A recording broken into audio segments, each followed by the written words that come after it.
ছোট গল্প অলক্ষী। 14 বছর বয়সে প্রথম জেনেছিলাম আমার জন্মের খবর পেয়ে ঠাম্মা মাথায় হাত দিয়ে বারান্দায় বসে পড়েছিল। আমি বাবা মার দ্বিতীয় কন্যা সন্তান। এই ঘটনার ঠিক 1.5 বছর পর আমার ভাইয়ের জন্ম হয়। ঠাম্মা আমাকে সারা জীবন লক্ষ্মী ছাড়ি বলেই ডাকতো। ছেলেবেলাতেই বুঝে গিয়েছিলাম বাড়িতে আমার আর দিদির জন্য একরকম ব্যবস্থা, আর ভাইয়ের জন্য অন্যরকম ব্যবস্থা। পুজোয় ভাইয়ের জন্য 4টে জামা, আমার আর দিদির একটা একটা। ভাইয়ের টিফিন বক্সে আপেল, কলা, মিষ্টি, আমার আর দিদির যা হোক কিছু। এসব কড়া নিয়মের বাইরে বেরোনোর ক্ষমতা আমার মায়ের ছিল না।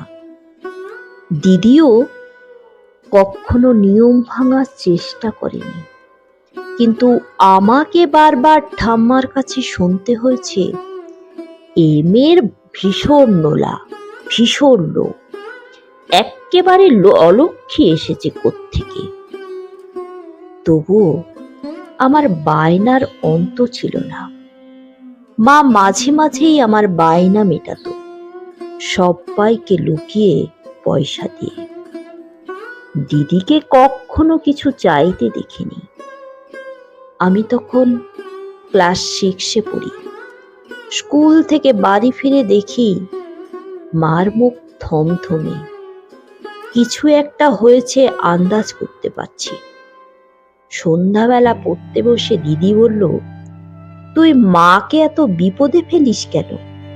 আজ ঠাম্মা দেখেছে মার থেকে লুকিয়ে তুই পয়সা নিচ্ছিস।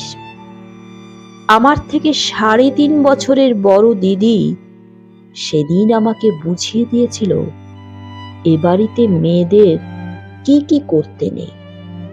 মেয়েদের মুখ ফুটে কিচ্ছু চাইতে নেই, বেশি কথা বলতে নেই, লাফাতে নেই, দৌড়াতে নেই, মেয়েদের চিৎকার করতে নেই, ঘুড়ি ওড়াতে নেই, গুলি খেলতে নেই, পা ছড়িয়ে বসতে নেই, হা হা করে হাসতে নেই, সবসময় খাই খাই করতে নেই।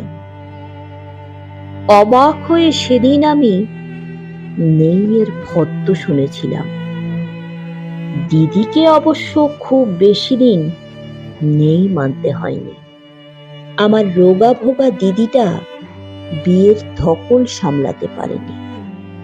বিয়ের 2 বছর পর, মাত্র 22 বছর বয়সে শ্বশুর বাড়িতেই মারা যায়।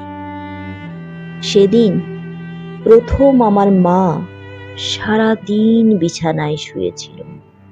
ঠাকুমা, ভাই আর বাবার মানবিকতা বোধকে সেদিন কিছুটা জাগ্রত অবস্থায় দেখেছিলাম।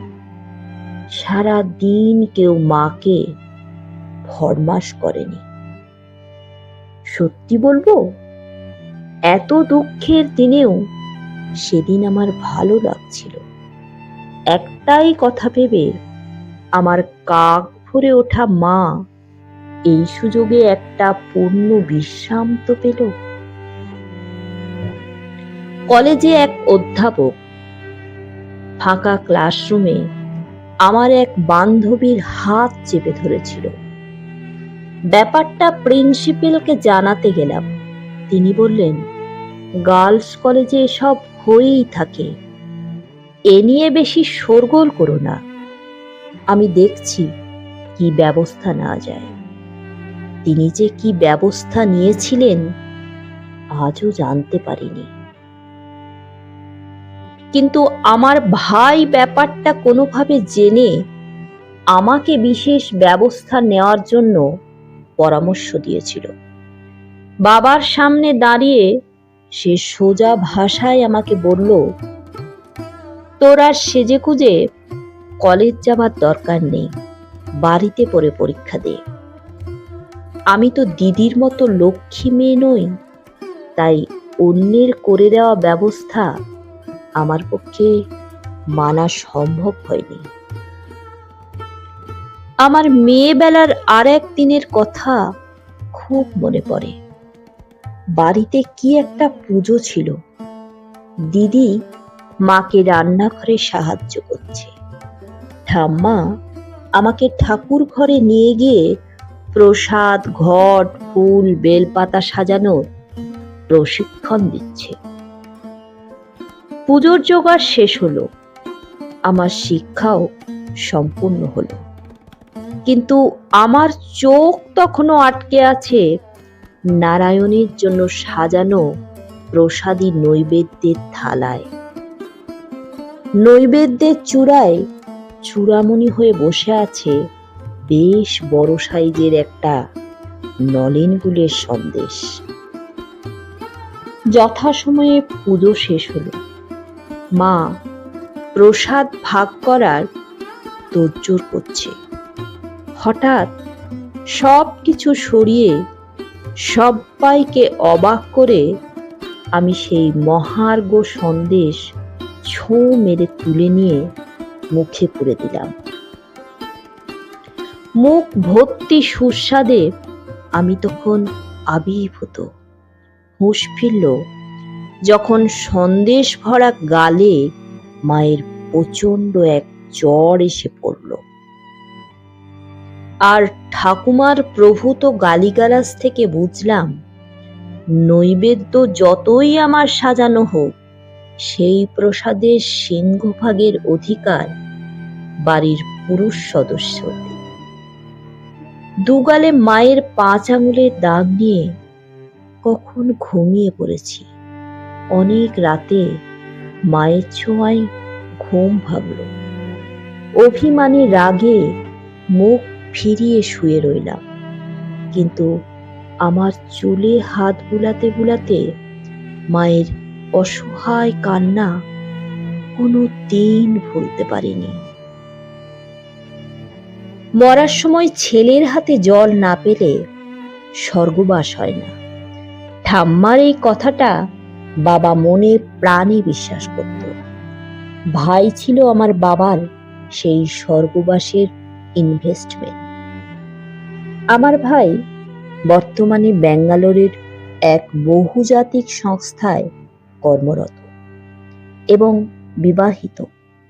তার অবাঙালি পরিবারকে নিয়ে সেখানে নিরাপদ জীবনযাপন করছে। এই শহরে খুব একটা আসার দরকার পড়ে না, এলেও অফিসের ভিআইপি গেস্ট হাউসে থাকে। দক্ষিণ পূর্ব খোলা বিশাল ফ্ল্যাটে অভ্যস্ত জীবন। এবারের স্যাঁতসেঁতে দেওয়ালে ওদের বড় কষ্ট হয়। বাবা মারা গেছেন প্রায় 2 বছর হলো। প্রভিডেন্ট ফান্ডের 60% টাকা ছেলের কেরিয়ারে খরচ করেছিলেন তিনি। ইনভেস্টমেন্টের পুরোটাই যে জলে গেছে সেটা মৃত্যুর দিনেও বিশ্বাস করতে পারেননি বাবা। ঠাকুমার প্রায় 84 চলছে। বৃদ্ধার আর ছেলের হাতে জল পাওয়া হলো না। আমার ছাত্র পড়ানো আর স্কুলের চাকরির টাকায় সংসারটা কোনো মতে দাঁড়িয়ে আছে। সেদিন সবে বাড়ির দরজায় পা রেখেছি, মা ছুটতে এলো, তাড়াতাড়ি আয়, সকাল থেকে কিচ্ছু খাচ্ছে না, বারবার তোকে খুঁজছে। ঘরে ঢুকে বৃদ্ধার মাথার কাছে বসলাম। মনে হলো আমাকে দেখে একটু যেন হাসলো। আমার হাতে ধরা দুধের গ্লাস থেকে 2 চুমুক মুখে দিয়েই আবার ক্লান্তিতে মাথাটা বিছানায় এলিয়ে দিল। ইশারায় আমাকে কাছে ডাকলো। আমি মুখটা নামিয়ে আনলাম মুখের কাছে।